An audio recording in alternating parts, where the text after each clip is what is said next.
পশ্চিম এশিয়ার উত্তপ্ত রাজনৈতিক এবং সামরিক পরিস্থিতির আঁচ যেন ধীরে ধীরে ছড়িয়ে পড়েছে ভারত মহাসাগরের বুকেও।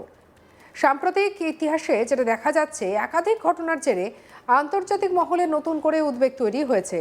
শ্রীলঙ্কার উপকূলের কাছে আন্তর্জাতিক জলসীমায় আবারও ইরানের একটি যুদ্ধজাহাজ দেখা যাওয়ার খবর সামনে আসে।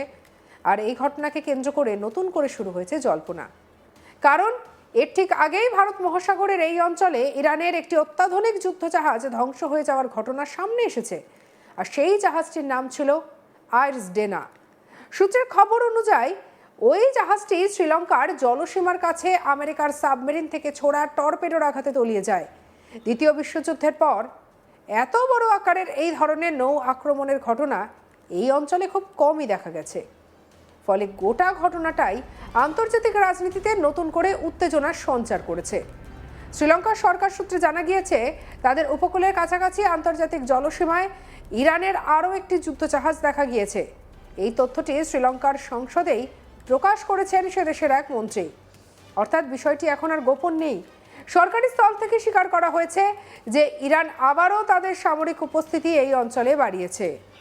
এই ঘটনাটি বিশেষভাবে তাৎপর্যপূর্ণ, কারণ আগের যুদ্ধজাহাজটি ধ্বংস হওয়ার ঠিক পরের দিনই এই দ্বিতীয় জাহাজটি সেখানে উপস্থিত হয়েছে বলে খবর।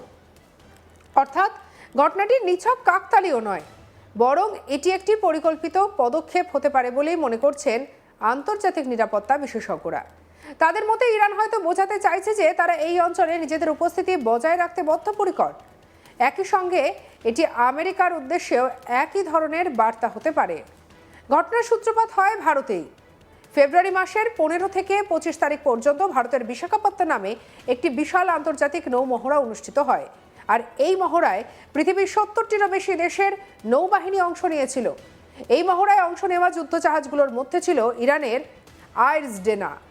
বিশাখাপত্তনম ভারতের ইস্টার্ন নেভাল কমান্ডার সদর দফতর। আর এই মহড়াটি সামরিক কূটনীতির দিক থেকে অত্যন্ত গুরুত্বপূর্ণ বলেই বিবেচিত হয়। মহড়া শেষ হওয়ার পর বিভিন্ন দেশের যুদ্ধজাহাজ তাদের নিজ নিজ দেশে ফেরার উদ্দেশ্যে রওনা দেয়। ইরানের আইরিস ডেনাও সেইভাবেই ভারত থেকে ফেরার পথে ছিল। কিন্তু ফেরার সময় হঠাৎই ঘটে যায় ভয়াবহ ঘটনা। সূত্রে দাবি, শ্রীলঙ্কার জলসীমার কাছাকাছি আন্তর্জাতিক জলসীমায় আচমকাই এই জাহাজটির ওপরে আক্রমণ করা হয়। অভিযোগ উঠেছে, একটি আমেরিকান সাবমেরিন থেকে ছোড়া টর্পেডো সরাসরি আঘাত আনে জাহাজটিকে। মুহূর্তের মধ্যে ভয়াবহ বিস্ফোরণ ঘটে আর কয়েক মিনিটের মধ্যে জাহাজটি ডুবতে শুরু করে। এই ভয়াবহ ঘটনার পরই শ্রীলঙ্কার নৌবাহিনী দ্রুত উদ্ধার অভিযান শুরু করেছে। কিন্তু সমুদ্রের উত্তাল পরিস্থিতি এবং বিস্ফোরণের তীব্রতার কারণে অনেককেই উদ্ধার করা সম্ভব হয়নি। জানা গেছে জাহাজটিতে মোট প্রায় 180 জন সেনা এবং ক্রু মেম্বার ছিলেন। তাদের মধ্যে মাত্র 32 জনকে আহত অবস্থায় উদ্ধার করা সম্ভব হয়েছে। বাকি 148 জনই সমুদ্রের গভীরে তলিয়ে গেছেন। এই ঘটনাকে কেন্দ্র করে আন্তর্জাতিক মহলে শোক এবং উদ্বেগ ছড়িয়ে পড়েছে। একই সঙ্গে উঠেছে বহু প্রশ্ন। কেন আন্তর্জাতিক জলসীমায় এমন হামলা হলো? আদৌ কি আমেরিকা এই হামলার সঙ্গে জড়িত? আইরিস ডেনা ছিল ইরানের অন্যতম আধুনিক যুদ্ধজাহাজ। 2021 সালে সম্পূর্ণ নিজস্ব প্রযুক্তিতে এই জাহাজটি তৈরি করেছিল ইরান। এই জাহাজের বিশেষত্ব ছিল এর বহুমুখী যুদ্ধ ক্ষমতা। এতে সারফেস টু সারফেস এবং সারফেস টু এয়ার এই দুই ধরনের মিসাইল ব্যবস্থা ছিল। পাশাপাশি উন্নত রাডার সিস্টেম, অ্যান্টি সাবমেরিন ক্ষমতা এবং আধুনিক প্রতিরক্ষা প্রযুক্তিতেও এটা ব্যবহার করা হয়েছিল। বিশেষজ্ঞদের মতে এই ধরনের একটি জাহাজ ধ্বংস হয়ে যাওয়া ইরানের জন্য বড় ধাক্কা। কারণ এটি শুধু সামরিক শক্তির প্রতীকই ছিল না, বরং ইরানের প্রতিরক্ষা প্রযুক্তির সক্ষমতারও প্রতিফলন। এই ঘটনার সবথেকে তাৎপর্যপূর্ণ দিক হলো এটি ঘটেছে ভারতের খুব কাছেই। খবর অনুযায়ী কন্যাকুমারী থেকে প্রায় 1500 কিলোমিটার দূরে এই ঘটনাটি ঘটে। অর্থাৎ ভারত মহাসাগরের সেই অংশে যেখানে বহু দেশের বাণিজ্যিক জাহাজ চলাচল করে এবং আন্তর্জাতিক নৌপথ রয়েছে। ফলে এই ঘটনা শুধু ইরান এবং আমেরিকার দ্বন্দ্ব নয়, বরং পুরো অঞ্চলের নিরাপত্তার সঙ্গে জড়িয়ে গেছে।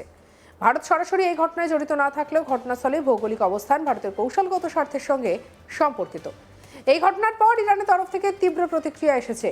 ইরানের শীর্ষ কূটনৈতিক আব্বাস আরাকচি সোশ্যাল মিডিয়ায় একটি বার্তা পোস্ট করে আমেরিকাকে সরাসরি হুঁশিয়ারি দিয়েছেন।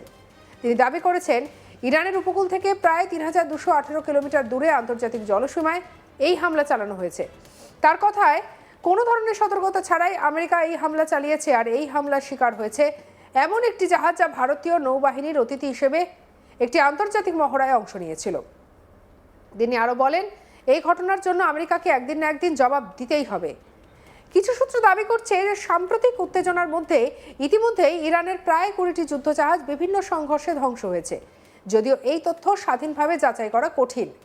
তবে যদি এই দাবি সত্য হয়, তাহলে তা মধ্যপ্রাচ্যের উত্তেজনাকে আরও বাড়িয়ে দিতে পারে। বিশ্ব রাজনীতিতে ভারত মহাসাগরের গুরুত্ব দিন দিন বাড়ছে। এই সমুদ্রপথ দিয়েই বিশ্বের প্রায় 40% বাণিজ্যিক জাহাজ চলাচল করে। তেল, গ্যাস এবং বিভিন্ন কাঁচামালের পরিবহনও এই পথেই হয়। ফলে এই অঞ্চলে সামরিক উত্তেজনা তৈরি হলে তার প্রভাব পুরো বিশ্বের অর্থনীতিতে পড়বে। বিশেষ করে শ্রীলঙ্কা, ভারত, মলদ্বীপ এবং দক্ষিণ পূর্ব এশিয়ার দেশগুলির জন্য এই অঞ্চল অত্যন্ত কৌশলগত। বিশেষজ্ঞদের মতে ইরানের দ্বিতীয় যুদ্ধজাহাজ এই অঞ্চলে আসায় ঘটনাটি পরিস্থিতিকে আরও জটিল করে তুলতে পারে। আর একদিকে আমেরিকার নৌবাহিনীর উপস্থিতি, অন্যদিকে ইরানের পাল্টা সামরিক পদক্ষেপ। এই দুয়ের সংঘর্ষ হলে তা বড় ধরনের সামরিক সংঘাতের রূপ নিতে পারে।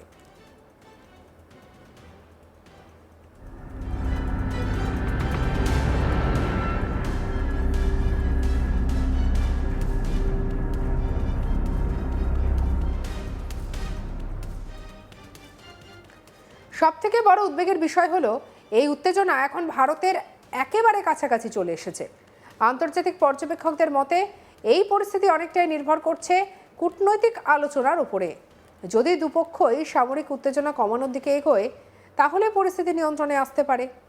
কিন্তু যদি পাল্টাপাল্টি কোনো শক্তি প্রদর্শন চলতে থাকে, তাহলে ভারত মহাসাগরেও নতুন করে সামরিক সংঘর্ষের আশঙ্কা উড়িয়ে দেওয়া যাচ্ছে না। এই মুহূর্তে পুরো বিশ্বের নজর তাই শ্রীলঙ্কার উপকূলের সেই জলসীমার দিকে, যেখানে আবারও দেখা গিয়েছে ইরানের নতুন যুদ্ধজাহাজ। আর সেই কারণেই বাড়ছে আশঙ্কা, আবার কি ঘটতে চলেছে নতুন কোনো সামরিক সংঘর্ষ? সেই প্রশ্নটাই বর্তমানে উঠছে।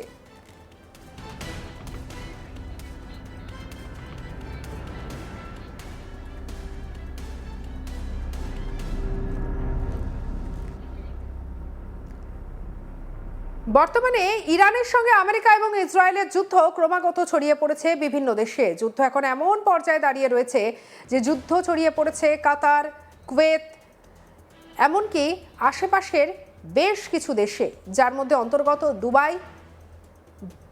আর এই পরিস্থিতিতে দাঁড়িয়ে পরিস্থিতি এমনই ঝুঁকিপূর্ণ দিকে এগোচ্ছে যে ভারতও কি তাহলে না চাইতেই জড়িয়ে যাচ্ছে? কারণ ভারত মহাসাগরে ইরানি জাহাজের উপস্থিতি আর তাকে টর্পেডো মেরে আমেরিকার ধ্বংস করা নতুন করে উত্তেজনা সৃষ্টি করেছে। তাই বর্তমানে যুদ্ধ যেন এসে পৌঁছেছে ভারত মহাসাগরেও। সঙ্গে রাখুন আজ তাক বাংলাকে। আপনার মতামত জানান কমেন্ট সেকশনে, সাবস্ক্রাইব করতে ভুলবেন না।